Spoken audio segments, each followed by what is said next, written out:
Okay, Bismillahirrahmanirrahim. Assalamualaikum warahmatullahi wabarakatuh.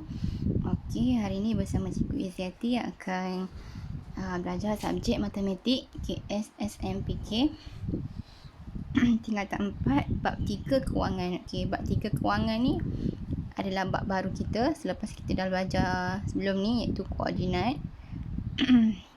Cikgu harap semua dah faham tentang koordinat, tapi jangan risau, nanti buka sekolah kita akan sentuh juga bab koordinat dan bab-bab yang sebelumnya lah. Okey, bab kewangan pun kita akan belajar lagi, cikgu akan terangkan lagi lah.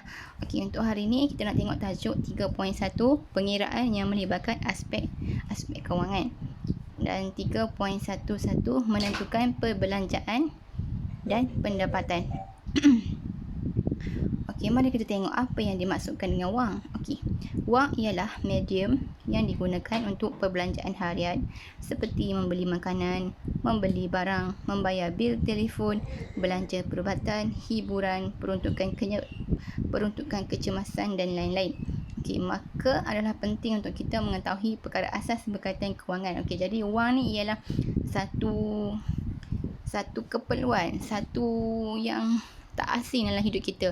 Kita perlukan wang untuk hidup, untuk membeli barang-barang keperluan. Jadi dalam bab ni kita nak tengok secara detail ke mana wang kita pergi, apa pendapatan kita, macam mana kita nak cari wang, macam mana nak cari duit, dari mana sumber duit tu, dan apa yang akan kita gunakan duit tu untuk keperluan harian kita yang dinamakan perbelanjaan. Okey, dalam bab ni akan disentuh tentang pendapatan dan perbelanjaan. Kita nak tengok berapa pendapatan murid dapat. Maksudnya pendapatan ni tak semestinya murid bekerja. Jadi kita nak tengok contoh murid datang ke sekolah. Okey, ibu bagi duit. Itu ialah pendapatan bagi seseorang murid itu untuk membelanjakan keperluannya di sekolah. Okey, jadi mari kita tengok yang seterusnya. Okey, maksud istilah pendapatan. Okey, pendapatan ialah wang atau ganjaran yang diterima. Maksudnya murid terima duit daripada ibu bapa yang diberi setiap hari ke sekolah. Itulah itu dinamakan pendapatan. Okey, contohnya wang saku. Okey, merupakan salah satu sumber pendapatan. Okey, wang saku itu adalah wang yang dibawa oleh murid ke sekolah untuk dibelanjakan. Itu dipanggil wang saku. Dalam bahasa bakulah wang saku. Okey, perbelanjaan ialah cara atau kaedah mengeluarkan wang untuk mendapatkan barangan dan perkhidmatan. Maksudnya ada aktiviti jual beli. Maksudnya kamu akan berikan wang itu untuk kamu dapatkan barang, contoh barang makanan ataupun keperluan alat tulis. Okey, contohnya perbelanjaan wang yang dikeluarkan untuk membeli kasut dan baju sekolah itu dinamakan perbelanjaan. Okey, cikgu harap kamu faham dekat sini ya, masuk istilah. Okey, seterusnya, mengapa kita kena belajar tentang kewangan? Okey, pendidikan kewangan amat penting agar kita dapat menggunakan wang secara bijak dalam kehidupan harian. Okey, pernah dengar tak perkataan berjimat cermat, menabung? Itu adalah salah satu pendidikan kewangan yang perlu diterapkan oleh anak-anak supaya tidak terlalu boros dan boleh menyimpan duit sendiri. Okey, jadi pendidikan kewangan ni juga dapat membantu kita menyimpan duit, menyimpan wang secara bijak dalam kehidupan seharian. Okey, kita tengok pengiraan yang melibatkan aspek kewangan 3.11, iaitu menentukan pendapatan dan perbelanjaan. Okey, kita tengok dialog antara dua orang ni. Okey, Asia, emak memberi awak RM10 sebagai wang saku. Okey, wang saku maksudnya pendapatan bagi Asia ke sekolah. Okey, jadi ibunya memberi RM10. Lepas tu Asia ke sekolah. Okey, kita tengok situasi yang kedua. Saya membeli sebuah buku nota yang berharga RM3.50. Okey, Asia mendapat wang saku RM10 daripada emak dan berbelanja RM3.50. Pendapatan Asia ialah RM100, manakala RM3.50 ialah wang perbelanjaan. Maksudnya wang yang dikeluarkan oleh Aisyah untuk membeli barang keperluannya, iaitu buku nota. Okey, jadi faham ya, cikgu nak kamu faham konsep pendapatan dan perbelanjaan. Okey, pendapatan ialah wang saku. Wang saku yang kamu terima daripada mak kamu itu dipanggil wang saku untuk ke sekolah lah. Okey, lepas tu kamu pula membeli alat tulis di koperasi. Tak kisah harga berapa, Tapi wang tu adalah cukup. Ataupun kamu membeli makanan, macam contohnya nasi lemak, nasi ayam dan sebagainya. Jadi itu ialah perbelanjaan wang yang kamu keluarkan untuk mendapatkan sesuatu.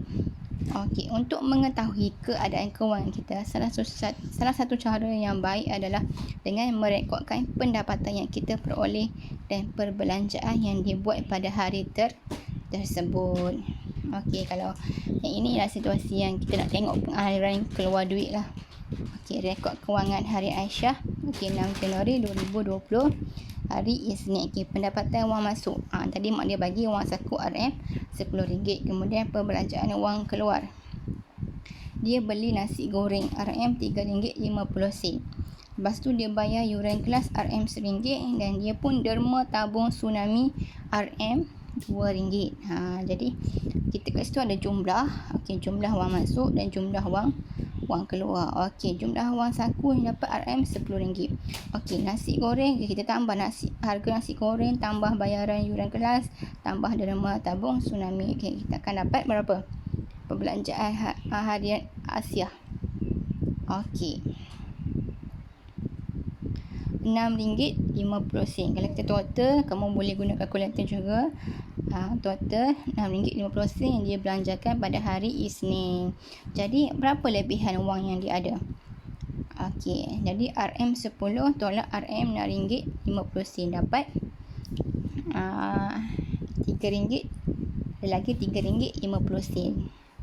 Okey, RM3.50 tu dia boleh masukkan dalam tabung. Okey, ataupun dia boleh simpan kat mana-mana yang dirasakan selamat. Okey, itu ialah kita nak tengok contoh perbelanjaan keluar masuk duit lah. Pendapatan dengan perbelanjaan yang seseorang itu gunakan dalam masa sehari. Jadi lebihan wang kita nak pastikan tidak menggunakan lebihan wang. Kita nak pastikan ada lebihan wang untuk disimpan. Okay, seterusnya tengok rajah menunjukkan manfaat apabila kita mencatat pendapatan dan perbelanjaan harian kita setiap hari. Okey, mencatat rekod kewangan harian. Okey, kita nak tengok melihat tahap kewangan mingguan atau bulanan. Okey, yang seterusnya membuat analisis tahap kewangan serta tabiat berbelanja. Okey, banyak wang keluar, kita kena kawal perbelanjaan. Kalau kurang wang masuk, kita kena tambahkan wang masuk dan hadkan wang keluar. Okey, jadi maksudnya kena bercemat-cemat lah konsep dia kita tengok kat sini. Okey, bila kita tengok banyak sangat wang keluar, jadi dalam masa 1 minggu tu banyak sangat wang keluar. Jadi mungkin kita boleh kawal perbelanjaan kita, beli mana yang perlu. Okey, kalau kurang wang masuk, okey, tambahkan wang masuk dan hadkan wang keluar. Mungkin kita dapat tengok kat situ lah. Jadi perbelanjaan harian kita tu, contoh ada lebihan RM2, ada RM3, kita masukkan dalam tabung. Jadi bila kita nak gunakan, kita boleh ambil duit tu untuk gunaan keperluan harian kita lah, supaya ada duit untuk digunakan dan tidak bergantung pada orang lain. Maksudnya kita dah boleh menguruskan kewangan sendirilah. Okey, mari kita kira pendapatan dan perbelanjaan dalam masa seminggu persekolahan. Okey, yang ini yang cikgu buat ni. Yang cikgu buat ni, cikgu berikan contoh sahaja. Dalam masa sehari tu, kat sekolah beli apa, pendapatan seharian berapa. Jadi untuk kita di situasi kawasan luar bandar, kita tak perlukan banyak duit sangat rasanya. Sebab kebanyakannya ibu bapa datang ambil kan. Dan hantar ke sekolah. Okey, jadi kita tengok hari, ada catatan kat situ hari Isnin, Selasa, Rabu, Khamis, Jumaat. Okey, perkara ni ialah apa yang kita nak beli pada hari tersebut. Okey, wang saku dapat RM6 sehari. Okey, itu ialah pendapatan tu, duit masuk. Kalau perbelanjaan ni duit keluar. Okey, nasi lemak ayam RM3.50. Lepas tu hari Isnin tu pun beli alat tulis untuk keperluan sekolah RM2. Jadi hari tu dah guna RM5.50. Okey, hari Isnin tu boleh simpan 50 sen sahaja. Okey, seterusnya hari Selasa, nasi lemak dan air RM3. Okey, lepas tu ada masa balik sekolah tu singgah kedai nak beli nak beli jajan RM RM1. Lepas tu jadi pada hari Selasa ni kamu boleh jimat RM2. Okey, dari mana datangnya RM2 tu? Okey, RM RM3 nasi lemak tambah jajan RM1 ada dah keluarkan RM4 kan. Okey, RM6 hari-hari yang dapat RM6 tu untuk hari Selasa saja kamu tolak dengan RM4. Jadi baki yang kamu ada RM2. Saya masukkan dalam tabung. Okey, kita tengok hari Rabu wang saku.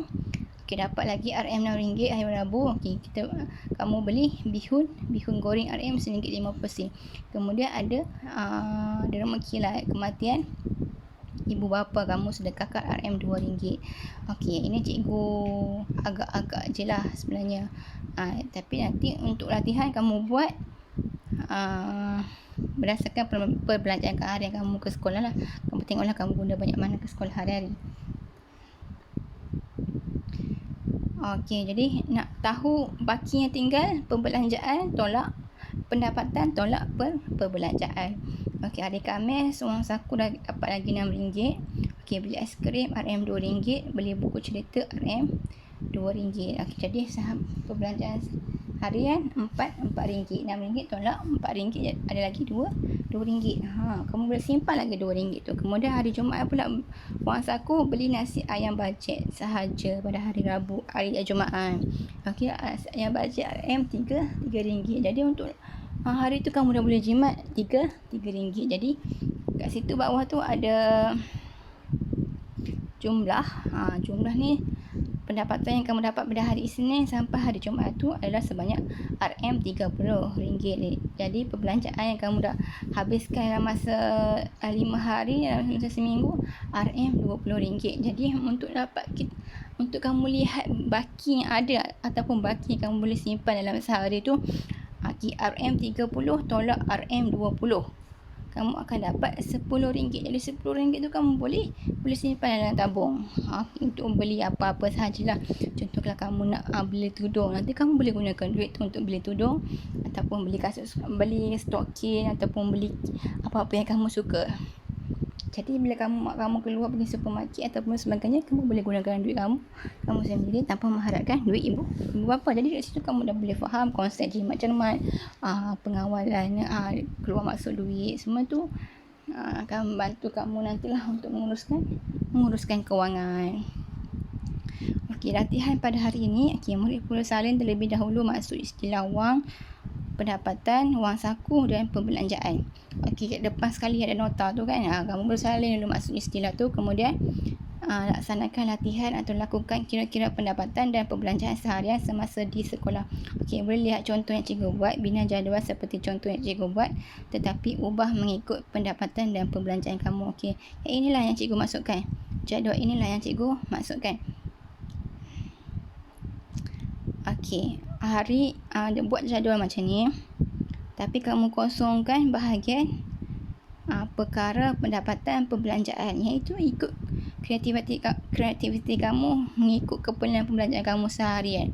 Dalam sehari tu mak kamu bagi berapa? Kalau mak kamu bagi RM10, tulislah dekat pendapatan tu RM10. Kalau mak kamu bagi RM3, tulis RM3. Dan perbelanjaan harian berapa? Perbelanjaan tu jangan lebih daripada jumlah pendapatan harian. Okey, perkara tu kamu letaklah apa yang kamu makan hari-hari dekat sekolah pun boleh. Ataupun kamu beli alat tulis pun boleh. Okey, tak kisah. Jadi kat sini ada contoh, cikgu nak kamu boleh buat walaupun tak semestinya perkara tu kamu letak dua. Letak dalam sehari nasi ayam je pun boleh. RM3, tulis kena dekat kawasan dekat line nasi ayam tu RM3. Macam tu. Dan seterusnya. Cikgu nak tengok kamu buat boleh.